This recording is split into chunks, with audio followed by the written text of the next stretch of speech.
Bonsoir et soyez les bienvenus. Il nous vient du Congo-Brazzaville. Il est à la fois acteur, comédien et bien sûr chanteur. Il est reçu dans Célébrité pour votre bonheur et pour votre plaisir. Bonsoir et bienvenue dans Célébrité. Bonsoir, merci. Atay a toujours une voix unique en son genre. C'est tout ce qui fait Ataya, ça. Est-ce que c'est cette voix, vous êtes né comme ça ou bien c'est une déformation? Non, c'est de naissance. Je suis né vraiment avec cette voix. Ah bon? Ouais. Et dans l'enfance, c'était toujours cette voix grave? Oui, déjà, parce que déjà pour mon enfance, comment je veux dire, j'ai vécu très difficilement. Parce qu'à l'école, on se moquait de moi. J'avais une voix très grave. Et moi, j'allais pleurer chez ma mère. Je disais, maman, pourquoi je parle comme ça? Et ma mère me disait, un jour tu sauras, tu comprendras. Et en grandissant, j'ai eu un complexe parce que j'étais pas comme tout le monde. Et un jour, je me suis rendu compte que ce que je prenais pour un défaut était en fait un avantage. Et aujourd'hui, j'en vis. Donc, Atay, on peut dire, c'est une voix. C'est une voix, c'est un bonhomme, c'est une gueule. Voilà, alors, Ataya, qu'est-ce qui vous a marqué en suivant ces médias ces derniers temps? L'actualité. L'actualité parce que le monde d'aujourd'hui fait peur. Ça fait peur parce qu'on se dit, si c'est ça que nos enfants et les enfants de nos enfants vont hériter, c'est difficile de dire le bon vieux temps. Parce que ça veut dire, nous, on a vécu quelque chose de meilleur et eux, ils auront le pire. Et c'est pour ça que je pense qu'il faut que tout un chacun individuellement se réveille pour essayer de remettre la planète en place. Parce qu'on n'a pas besoin de la manière dont c'est en train de découler là. Donc le monde fait peur. Le monde fait peur, ouais. Ce qu'il est en train de devenir fait peur. Voilà, Ataya, on rappelle que vous vivez l'Europe. Qu'est-ce qui vous a emmené déjà en Europe? La musique. La musique. À l'introduction, j'ai eu du mal à dissocier le métier de l'acteur et du comédien. J'ai dit, il est à la fois acteur, comédien, chanteur. Alors, d'aucuns nous diront que un comédien est un acteur. Un comédien peut être un acteur peut être un comédien. Mais ce qu'on entend beaucoup plus en Afrique, quand on dit comédien, on voit tout de suite un comique. Ah d'accord. Quelqu'un qui fait rire, qui fait de l'humour. Alors qu'en fait, un comédien, c'est un... Je veux dire... Un comédien, il est sur scène. Un professionnel de... Oui, du théâtre par exemple, ou de la pièce, de la scène en fait. Un comédien, il est sur scène. Un acteur, il est devant les caméras. Ah d'accord. Et l'un peut devenir l'autre. Mais ça reste quand même deux métiers différents parce que, étant comédien, le travail que je fais dans le théâtre, pour une pièce, pour incarner un personnage, n'est pas le même travail qu'on va faire pour incarner un personnage devant une caméra pour un film. Parce que par là, on pourrait dire, dans un film, on va demander l'émotion, la sincérité, l'intérieur que tu dois rendre pour convaincre le téléspectateur qui va voir le film. Et une fois que tu l'as, c'est dans la boîte. Ok, coupé, on l'a. Au théâtre, on va te demander cette émotion tous les soirs que tu vas jouer. Pas qu'une seule fois, toutes les fois, et ça peut faire des tournées longtemps. Et on est humain. On peut avoir une mauvaise journée, on peut avoir quelque chose qui n'est pas bien, un malaise, mais le public, il n'en a rien à foutre. Le public, il veut ce qui s'est passé hier, aujourd'hui et demain. Alors, entre le théâtre et les films, qu'est-ce qui est plus éprouvant? Waouh, difficile à dire. Difficile à dire parce que j'aime les deux. J'aime les deux passionnément. Je ne verrai pas ce qu'il y a d'éprouvant là-dedans. Parce qu'en général, quand on fait ce qu'on aime... La scène, il y a le public. Ouais. Mais les tournages, C'est quoi la préférence, c'est... J'ai envie de dire, il y a beaucoup plus de peur ou de risque dans le tournage. Parce que sur la scène, tu as déjà les réactions du public tout de suite. S'ils n'aiment pas, tu le sens tout de suite à l'oreille, ils vont réagir. S'ils aiment, ils réagissent tout de suite aussi. Alors que quand tu tournes, tout peut avoir été fait parfaitement et une fois le film sorti, le public peut détester. Ah, voilà. Ça, Des c'est scènes douloureux. coupées. Des scènes coupées, des moments très forts, très travaillés, enlevés. C'est très douloureux ça. Et tu as 3 métiers, on peut dire. Tu es acteur de la télévision, on dira du cinéma. Tu es acteur au théâtre. Tu es chanteur. Est-ce que ton cœur balance parmi ces 3 métiers? Tu as une préférence? Non, j'ai pas de préférence. Pas du tout parce que j'ai envie de dire, c'est comme on me demanderait pas de choisir entre mon père et ma mère. J'aime les deux. Du moment qu'ils font tous ma vie et qu'ils m'aident à faire ressortir de ma vie, à donner quelque chose à ceux qui le voient, à ceux qui palpent mon travail, c'est que du bonheur. Est-ce qu'on a toujours le tract au moment de tourner, même de monter sur scène? Est-ce qu'il y a un petit tract? On a toujours le trac. Malgré qu'on est professionnel. Ouais, même en étant professionnel, on a toujours le trac. Je veux dire, personnellement, ça c'est étonnant. Personnellement, je sais pas, c'est juste moi. Quand je sais qu'il y a de la foule, j'ai pas le trac. Ah, d'accord. Mais quand je sais que, quand il y a du monde, j'adore. Ça m'excite encore plus. Mais quand je sais qu'il n'y a pas de monde, si je vais par exemple faire une prestation devant 5-10 personnes, là je commence à flipper. Je sais pas pourquoi, mais moi mon trac il arrive quand j'ai pas assez de monde. Donc la foule ne te fait pas peur? Ah, j'adore la foule. Plus il y en a, plus j'adore. Plus j'en redemande encore. Comédien, chanteur, comment tu es arrivé dans ces métiers? Je veux dire, tous ces métiers, je ne les ai pas choisis, c'est eux qui m'ont trouvé. Déjà par la musique, en grandissant avec le complexe que j'avais de ma voix, j'aurais jamais cru qu'un jour j'aurais pu chanter. Le jour où je l'ai fait, ça a déclenché quelque chose qui tout de suite est parti tout seul. Et tu chantais souvent quoi? Rien du tout. Rien du tout. Adolescent, il y a quelle musique que tu écoutais étant adolescent? J'écoutais beaucoup James Brown. Ah, James adolescent Brown. déjà? Ah, j'adore. En fait, c'est mon idole. Mon number one, c'est James J'ai cru Brown. que c'était Barry White. Barry White, il fait partie de mon top 5. Je vais parler de James Brown, Johnny Hallyday, Jean-Jacques Goldman, Barry White, Ray Charles. Après, je peux continuer sur Nina Simone. On y va. Otis Reddings. Yeah! Marvin Gaye. Marvin Gaye. Ça, c'est les références inoubliables. Et il t'arrive d'écouter du reggae aussi? Oui, beaucoup. Surtout du Bob Marley. J'ai beaucoup chanté du Bob Marley aussi. Ouais. Ah, d'accord. Voilà, alors, à quel moment tu as su que ces métiers, c'était des voies à suivre? J'ai jamais su ça. J'ai jamais su parce Est-ce que c'était un saut dans le vide? Je sais pas si on va dire un saut dans le vide parce que celui qui fait un saut dans le vide, c'est qu'il a déjà perdu tout espoir et il se dit j'y vais. On verra bien si je vais me casser la gueule. Pour moi, c'était même pas calculé, c'était pas prévu. C'était même pas dans mes projets, j'y avais jamais pensé. Mais en entrant dans la musique, ceux qui m'ont écouté, ceux qui ont vu ma personnalité, il y en a un jour, et les premières propositions ont commencé par là, boum, hey, j'ai un rôle pour toi dans une pièce de théâtre. J'ai même dit, je sais pas Est-ce faire que du tu théâtre. n'as jamais douté de toi?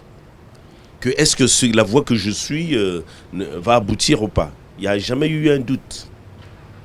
Non, je vais pas dire ça. Je vais dire, à chaque fois, j'y ai pas cru. Parce que chaque fois qu'on m'a proposé quelque chose que je ne savais pas faire, je me dis toujours, là où je connais pas, allons voir ce que c'est. Si ça rate, c'est pas grave. Je serai encore vivant pour le raconter. Si ça marche, allons voir jusqu'où on peut aller. Et c'est toujours ce que j'ai fait. Et généralement, tout ce qui m'est arrivé jusqu'aujourd'hui, c'était des endroits où on m'a toujours dit « Tu ne peux pas aller là. Tu n'as pas ta place. Tu n'y arriveras jamais. » Est-ce que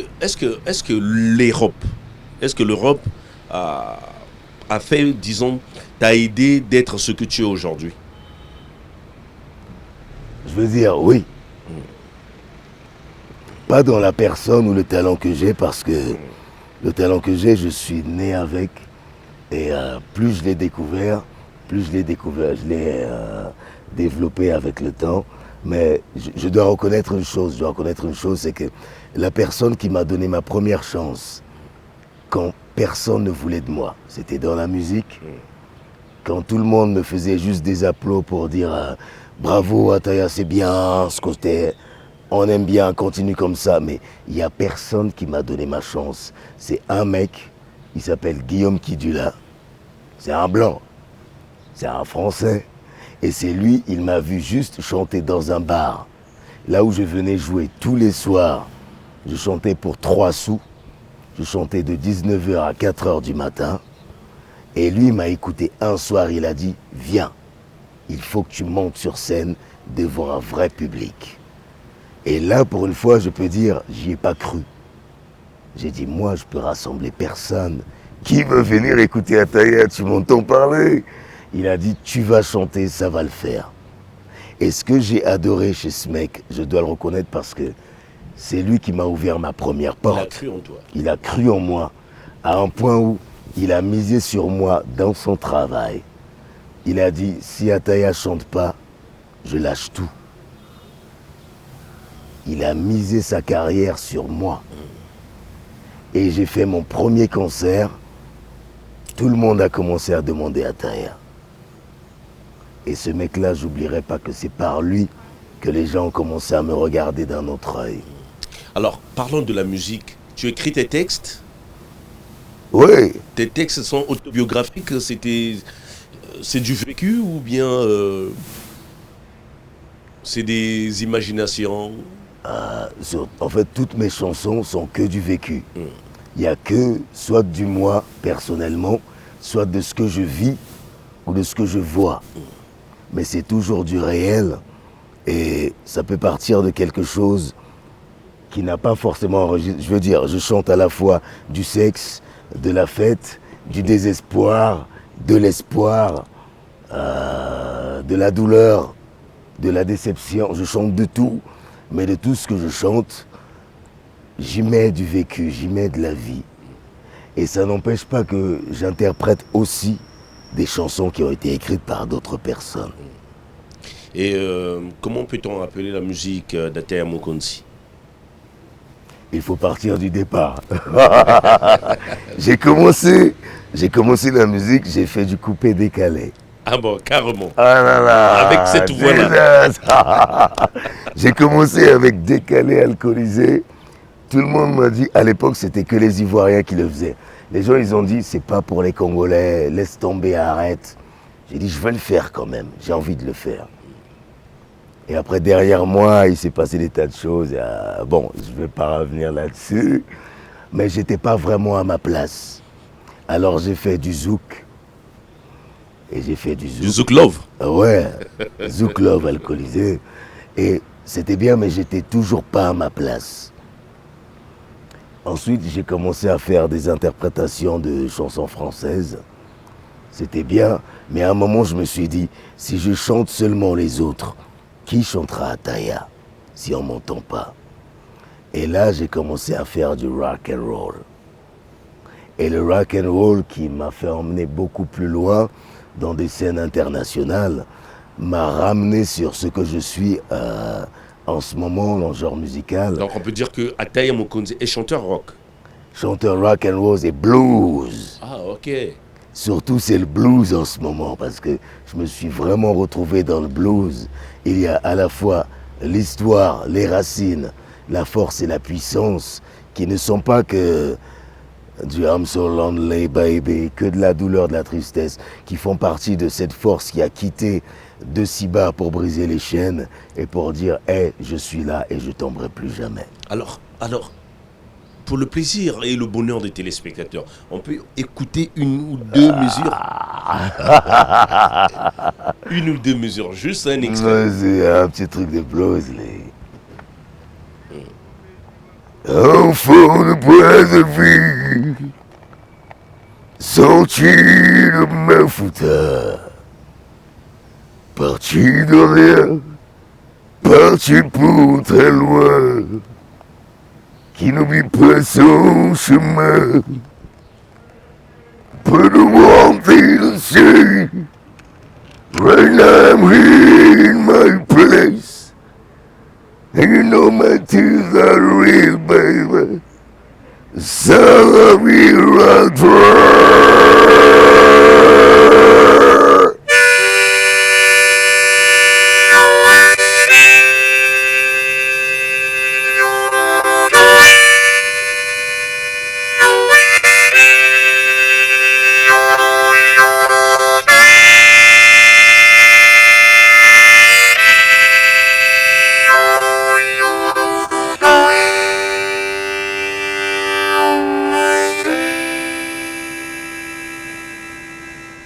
Oh, wow. Yes. Let me sing that blues, baby.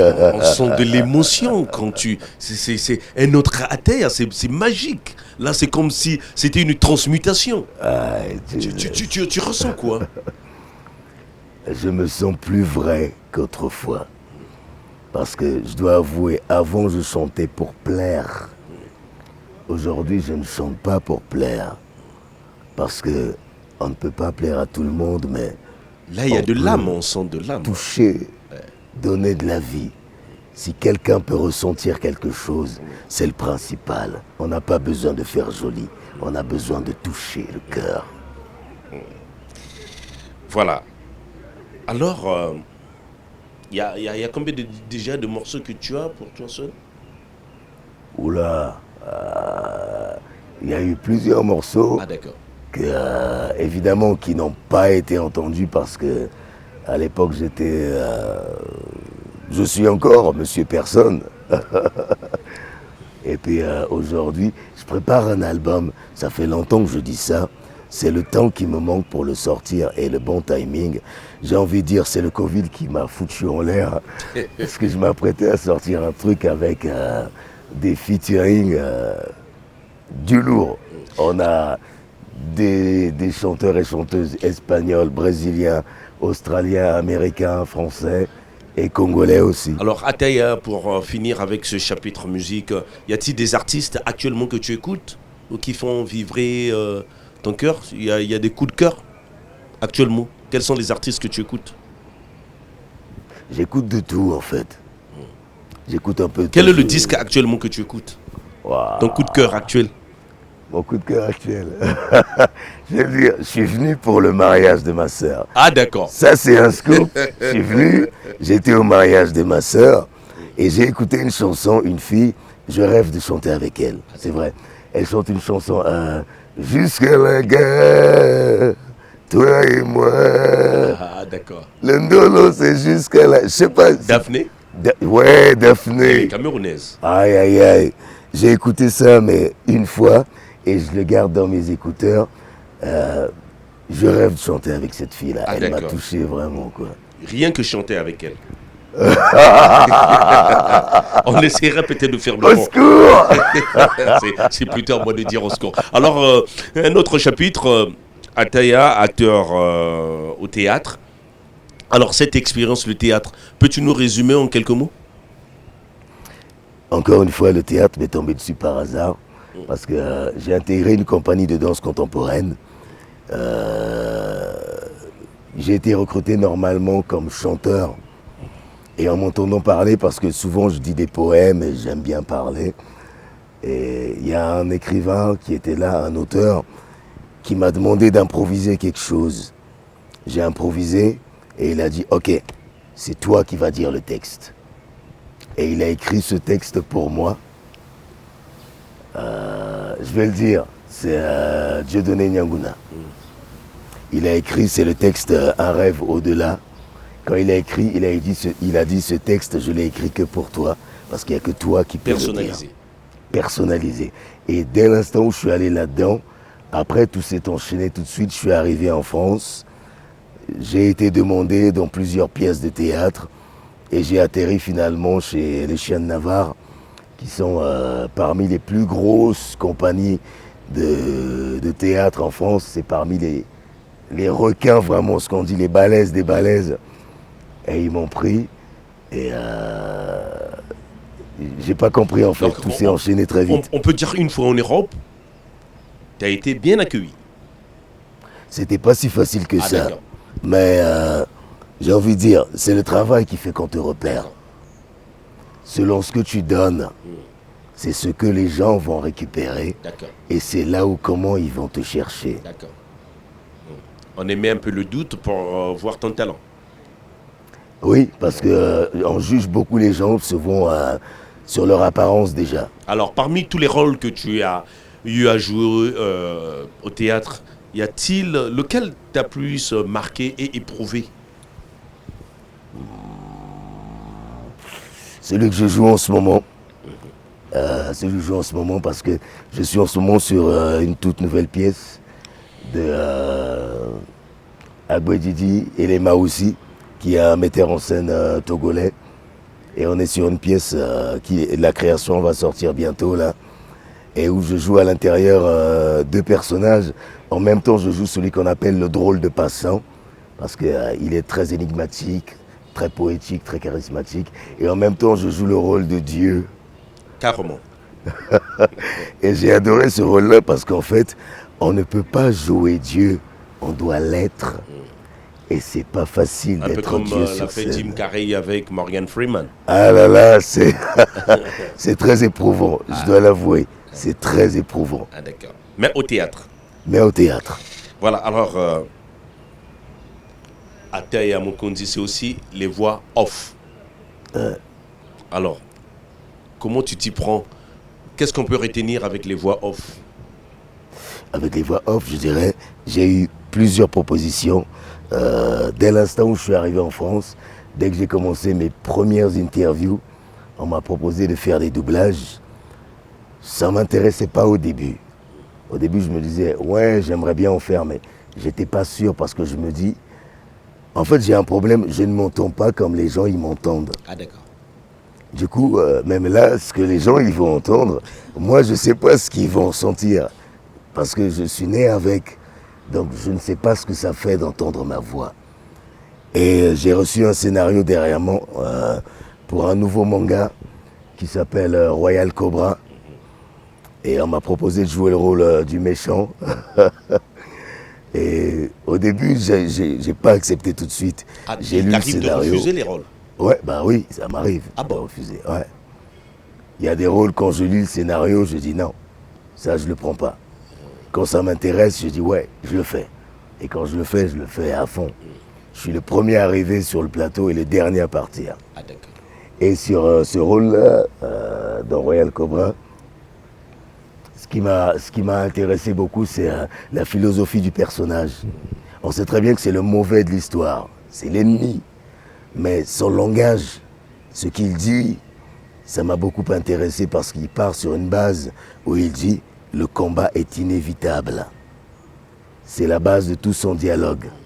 Et je trouve que c'est une grande philosophie parce que qui qu'on soit sur Terre, quels que soient nos métiers, qu'on soit chauffeur, serveur, serveuse, danseur, journaliste, comédien, guitariste, je sais pas, tous les métiers possibles, le combat est inévitable.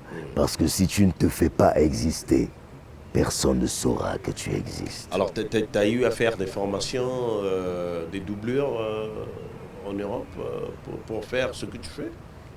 Une fois, j'ai fait un stage de doublage. Bon, faut dire, j'étais dans la dèche. Je savais pas quoi faire, il n'y avait pas de projet. J'ai dit, putain, je viens me battre ici, quoi. C'est quoi le domaine? Alors, je vais sur un truc, on me dit, viens, il va se passer quelque chose. J'y suis allé, j'ai fait le stage. Et après, il ne s'est rien passé. Il n'y a pas eu de suite. Je me suis dit, bon, ok, ça va. au moins je l'ai fait une fois dans ma vie. Je pourrais dire que j'ai fait des doublages. Et après, on a commencé à m'appeler. Mais quand on a commencé à m'appeler, c'est quand on m'a vu à la télé. Ah d'accord. C'est là où c'est autrement. Quand on m'a vu à la télé, là les gens ont commencé à dire ok. Parce qu'il y a un truc qu'il faut dire, il y a une réalité. En France, tu peux être bon, avoir du talent, il faut que tu sois bankable. Il faut que tu... Il faut que tu sois bankable. What does mean? Ça veut dire? What does mean bankable? C'est-à-dire faut qu'on puisse en fait te vendre. Est-ce que tu as été déjà victime d'un acte raciste? Ah, Jesus Christ. Pourquoi je suis venu dans cette émission? Je veux dire, le racisme, il existe. Il existe. Il est très présent. On ne va pas faire semblant. Il est très présent. Une réalité. Il est réalité. Il est dans le métier aussi. Mais heureusement, aujourd'hui, les choses commencent à changer parce qu'il y a des gens qui se lèvent et qui font bouger les choses contre ça. Et ce qui est beau à savoir, c'est que avant, il y a des endroits où, quand tu étais noir, tu n'aurais pas accès. Ah d'accord. Aujourd'hui, ça bouge, ça commence à changer. Ah d'accord. Et ça fait plaisir parce que ça montre que on peut être plus fort que le racisme si on arrive à se mettre ensemble, si on oublie notre histoire de couleur de peau, sans oublier qui on est. Je suis noir et fier de l'être, je vais mourir noir, je défendrai toujours ma couleur, Melanin Power. Mais en même temps, ça ne m'empêche pas de dire que celui qui n'a pas la même couleur de moi, il reste un humain comme moi. Je peux être avec lui, je peux être ensemble avec lui. Et je pense encore plus si je suis avec lui et il est avec moi. Et qu'on se met comme ça, qu'il soit asiatique, blanc ou je sais pas quoi, on peut réussir à changer le monde parce qu'on n'a pas besoin de se ressembler pour se rassembler. C'est bien dit. Alors, sans transition, nous tombons sur la télévision, disons au cinéma, avec plusieurs rôles. En 2018 déjà, Vernon Subutex. Yes. C'est quoi l'histoire? Il y a le 1, le 2. En fait, Vernon Subutex, c'est un best-seller. C'est un bouquin qui a été meilleure vente pendant des années. C'est un bouquin écrit par Virginie Despentes, qui est une grande autrice, qui a un poids lourd, un requin dans le milieu. Elle a sorti le tome 1, tome 2, tome 3. Et il y a la réalisatrice Cathy Vernet, qui a tellement adoré le bouquin qu'elle s'est dit, je vais le mettre en adaptation, en série. Et elle a lancé ça comme ça, et on l'a fait. C'était une expérience Très forte. Une expérience très forte, parce que c'est le personnage qui m'a donné le plus de travail à faire. Ah d'accord. Je joue Alex Bleach dans Vernon Subutex. Et pour jouer Alex Bleach, en fait, quand j'ai lu le scénario, je me suis retrouvé à certains endroits dans le personnage, à certaines étapes de ma vie que j'ai traversées, où j'étais tout en enfer, tout au bas du bas, dans des ténèbres que personne ne savait que moi, que les gens qui me voyaient, ils voyaient juste Ataya, super, le chanteur, ouais, mais personne ne savait les déchirures que j'avais à l'intérieur. Les pleurs. Les pleurs, les douleurs, les cicatrices indélébiles. Et pour jouer ce personnage, ce qui était dur, c'est qu'il fallait que je retourne dans mon passé, dans ce passé très lointain que je ne voulais pas retrouver, et qu'il m'a fallu revisiter, sortir les squelettes que j'avais dans mon placard pour redonner vie à ce personnage. Et en même temps, c'était une façon pour moi de dire au revoir à tous mes fantômes. Donc on peut dire que c'est l'un des plus grands succès de... Pas l'un de mes plus grands succès à la télé, mais l'une de mes plus belles réussites en travail intérieur. Ah d'accord. Donc ça t'a aidé à cicatriser certaines plaies. À me libérer de beaucoup de fantômes qui traînaient dans ma tête. D'accord. Alors, et encore un film qui continue de défrayer la chronique, c'est Arsène Lupin. Yes. Alors comment tu es tombé dans ce projet Wow. avec Omar Sy? Arsène Lupin, j'ai envie de dire, c'est pareil. C'est un peu comme Vernon Subutex déjà. Déjà, sans te couper, déjà quand on a annoncé que Arsène Lupin sera interprété par un noir, il y a eu des paroles racistes, on a eu à lire beaucoup des propos, des dérapages sur le net. Heureusement que les ventes et les audiences ont confondu un peu ces diffuseurs de malheur. Là où parmi beaucoup d'acteurs que j'ai rencontrés et actrices, voilà ce qui se passe. Il y a mon téléphone qui sonne, on est filmé, ça va pas être coupé. Je vais vous montrer ce que je fais quand je suis en pleine émission. Voilà.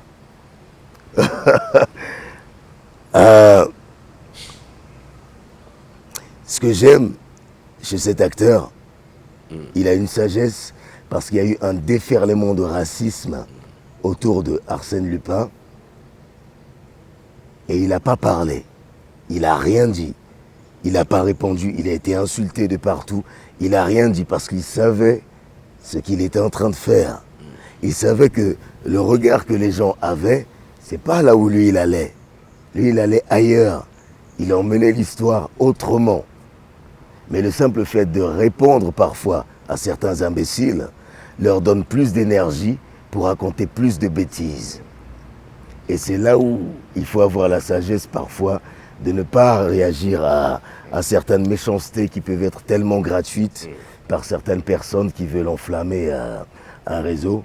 Et quand j'arrive dans Lupin, je m'y attends même pas du tout. Je sais même pas que je vais jouer avec Omar Sy. Parce qu'il y a des gens, il faut le dire, il y a des gens qui ont fait 30, 40 ans de carrière qui n'ont pas tourné avec lui. Moi, je viens de débarquer dans le milieu et boum, on me dit, tu vas jouer avec Omar Sy. Et c'est une scène qui est très décisive dans tout le reste. C'est de la même manière que quand on m'a dit, tu vas jouer avec Romain Duris, qui est quand même l'un des piliers du cinéma français. Je me dis, moi, ok, allons-y, on va faire ça. Et boum, boum, on arrive, on le fait. La seule chose que j'ai à dire, c'est... C'est comme un rêve? Non, c'est pas comme un rêve. C'est 242. Alors,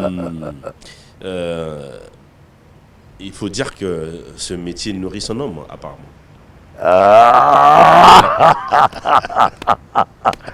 Je peux pas dire ça. J'ai des dettes, merde. J'ai pas payé la serveuse. Au secours. Alors, oh my God. Au nom du Père et du Fils, J.M. Weston, et puis le monde, le maître du monde, la controverse, plein d'autres films qu'on ne va pas citer ici. Pour toi, c'est quoi le meilleur? Est-ce que tu as une préférence? Non, je ne peux pas. C'est à venir. Dire. Je ne peux pas encore dire. Parce que déjà, en ce moment, il y a des choses encore qui sont en train de se faire. Et en préparation et en tournage aussi. Et je ne peux pas dire tout de suite que ça, c'est le meilleur. Si je dis ça, je mens. Si je dis ça, je fais semblant. Ça veut dire qu'il y a des il y a des travaux. Il y a des travaux. Et ce qui est bien, c'est que plus on en fait, plus je me découvre aussi. Ah d'accord. Et plus j'apprends aussi dans le métier. Donc entre nous, on va couper la caméra. Il y aura une suite de Lupin? Mon contrat ne me permet pas d'en parler. Ah bon? Non. Pour dire s'il y a une suite? Disons, je vais juste dire, Omar Sy a dit, il est prêt à faire jusqu'à la saison 8, 9, 10. Ah d'accord. Waouh. Waouh. Donc je ne veux pas revenir là-dessus. Mais il y a des surprises, c'est possible. Alors, le projet à venir, au moins, on peut le connaître. Le projet à venir, je joue le rôle d'un vampire. D'un vampire. que des scènes éprouvantes là. Là, c'est un film, on va dire, interdit aux enfants quand même. C'est assez cru, c'est assez violent. Est-ce Et, qu'en parlant des rôles qu'on t'attribue, est-ce qu'il y a-t-il une personnalité du théâtre ou du cinéma qui t'a donné envie de faire ce métier? Non. Ah d'accord. Non, non, pas du tout. Parce que, encore une fois, je suis tombé dedans par hasard. Je m'y attendais pas du tout. J'avais pas prévu de le faire. Et c'est Donc juste le dans prochain le tas. rôle, tu vas jouer un vampire. Je vais pas donner le titre. Je donne juste le rôle que je vais jouer. Je vais jouer le rôle d'un vampire et ce sera le méchant principal. Est-ce que les gens ne vont pas assimiler cela au racisme? Non, je ne crois pas. Parce que, en même temps, Blade est le vampire par excellence. Ah. Il est noir. Avec Wesley Snipes. Ah ouais. Et si on te demandait quel est ton meilleur rôle? Mon meilleur rôle. Quel a été ton meilleur rôle Jusque-là, je ne l'ai pas encore trouvé. Mais j'ai une petite envie dans la tête. J'ai une petite envie dans la tête, mais bon. Parmi je ceux vais que pas tu as dire déjà maintenant. joué? Parmi ceux que j'ai déjà joués? Non, j'ai pas le meilleur. Je les adore tous parce qu'ils sont tous autant décalés les uns que les autres.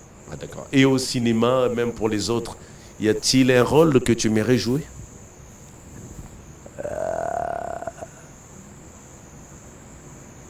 Wakanda Forever, Aïe, aïe. Black Panther. Est-ce que tu nous as dit, il t'arrive de refuser certains rôles? Ouais. Donc tu t'es mis des limites dans le métier que tu fais.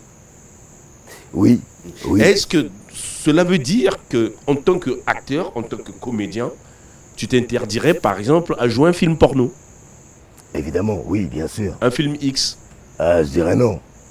Tu dirais non. Bah oui, parce Pourquoi? que j'ai refusé plusieurs rôles qui étaient très intéressants, mais dont parfois le réalisateur avait certaines scènes Érotique. que je lui ai dit, non, les scènes érotiques, j'en ai fait. Oh, merde. Au score. Oh, j'ai trahi, spoiler. J'en ai fait des scènes érotiques. Ça passe, ça c'est bon. Mais il y a des scènes qui me dérangeraient si on devait voir ma nudité en totalité. Ah d'accord. Là, je dirais non. Mais avec une certaine façon de filmer, enfin ça dépend en fait, c'est le réalisateur qui maîtrise ce truc-là, mais il n'y a pas que ça en fait. Il y a des rôles qui peuvent être dérangeants selon ce que je défends, selon mes valeurs, selon mes principes en tant que l'homme que je suis, avant l'artiste que je suis. Il y a des valeurs que je défends et que certains films, je pourrais trouver écrasants ou rabaissants, je ne prendrais pas le rôle.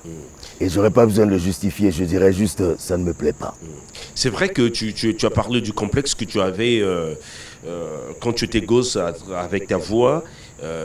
Tu es arrivé parfois à aller demander à maman pourquoi cette voix, et maman a dit un jour tu verras son importance. Est-ce que tu avais un rêve de gosse? Quand tu étais gosse, tu avais un rêve? Oui, C'était quoi ton rêve de gosse? je rêvais de devenir dessinateur chez Marvel Comics. Carrément. Ouais. Ah, parce que tu as la main.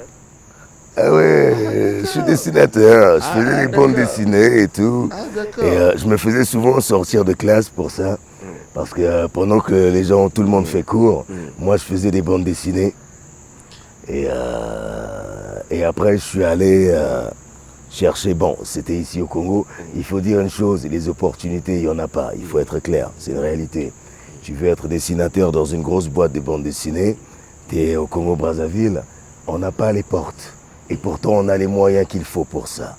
Mais jusqu'à quand il va falloir demander les moyens si les talents doivent s'éteindre tous les jours? Ah d'accord. Alors, nous allons presque vers la fin de ce programme. Alors, est-ce que tu reçois de trac avant de tourner un film ou une scène au théâtre? Non, je suis très excité. Ah d'accord. Encore plus quand j'entends le brouhaha du public qui s'installe, des gens qui font... Et c'est quoi le pire d'être acteur Le pire, dans le métier que tu fais? Le pire, c'est quoi? ne pas être à la bonne place. Ah bon. Ça, c'est le pire. Hein. Parce que tu peux être un excellent acteur et avoir le mauvais rôle. Et justement, dans le cinéma, tu peux monter en un seul film, en 1 seconde, et tu peux descendre tout de suite très très vite, alors que tu as brûlé si fort.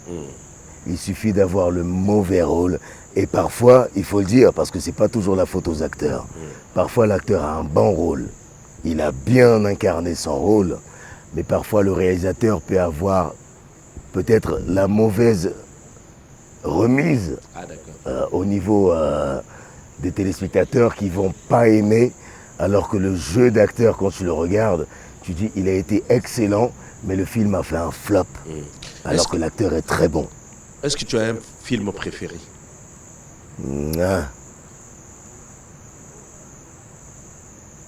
Difficile, il y en a tellement. Est-ce qu'il y a-t-il un réalisateur ou les réalisateurs avec lesquels tu aimerais travailler avec? Il y en a beaucoup.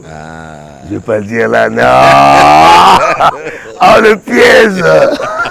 Oh, le piège. Non, je vais pas le dire. Il y en a, ils sont des amis, mais j'aimerais pas travailler avec eux. Ah bon? Il y en a, ils sont pas des amis, mais je rêve de travailler avec eux. Je peux pas le dire. Bon, d'accord, on te comprend. Vous voyez comment on perd les rôles, c'est comme ça. Je sais, j'ai compris. Oh my God. Un invité à payer, c'est dire un jour à travers cette émission, on est désolé, mais bon, il avait perdu un contrat en disant trop de vérité. Il s'était trop relâché. Bon, on comprend Ataya Mukunzi de se retenir et comprenez cela. On dira excusez du peu. La vérité, c'est que quel que soit le réalisateur, moi j'ai envie de travailler avec tout le monde. Si le rôle m'intéresse, Tu as dit si tout à l'heure, tu l'histoire refusais me les plaît. textes. Non mais c'est vrai, disons la vérité, ok, je vais être honnête, je vais être vraiment honnête. Quel que soit le réalisateur, sans aucune préférence, même si ça peut être un réalisateur détesté de tout le monde, si le rôle est intéressant et si je sens que je peux défendre ce personnage, je vais le prendre tout de suite. Voilà. Ataya, on a parlé des acteurs préférés, des films préférés, des réalisateurs avec lesquels tu aimerais tourner. Tu es en Afrique, tu es dans ton pays, le Congo, Brazzaville, le 242. Il faut toujours, actuellement partout où vous allez, dire toujours le 242 parce qu'il y a parfois confusion quand vous parlez uniquement du Congo. Tu as un plat préféré? Ouais. Qu'est-ce que tu adores manger parce que tu es au Congo? Poisson salé sauté aux aubergines, Carrément. avec des safous, avec l'oseille, avec des chenilles, Tu es bien tombé avec dans la le saison. mouila, avec les comment on appelle ça, l'entigna, le piment et un manioc à côté là. Là tu as eu Ataya. Carrément. Là tu m'as eu. Alors Ataya, qu'est-ce qu'on peut te souhaiter? On peut me souhaiter juste... C'est moi qui aimerais souhaiter en fait. C'est moi qui aimerais vous souhaiter. D'abord à toi, merci de m'avoir reçu. Dans Célébrité quand même. C'est pas n'importe qui passe dans cette émission. Et merci à souhaiter à tous ceux qui nous ont regardés, qui ont pris le temps de regarder, qui n'ont pas zappé. Vous voyez, vous êtes restés là. Ça fait plaisir et juste...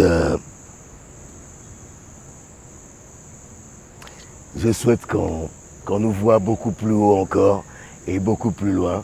Et je vais le redire encore, je le dis partout où je passe, mais il faut le faire savoir. Ataya Mukunzi, reconnu aujourd'hui dans plus de 180 pays de la planète Terre. 242, vert, jaune, rouge, enfant du pays. Voilà. On lâche pas l'affaire. Ça a été toujours un plaisir et c'est un plaisir de t'avoir dans ce programme. Ça a été aussi, j'espère, le plaisir de ces nombreux téléspectateurs, le 242. Merci de faire rayonner ces couleurs à travers le monde. Et nous sommes là, malgré tout, malgré les grippes, malgré les toux. On sera toujours là à vous accompagner, à reconnaître votre talent, parce qu'à travers cette émission, nous célébrons l'excellence, le succès et la réussite. Mesdames et messieurs, nous sommes arrivés à la fin de ce programme. On se retrouve à la prochaine occasion. Salut.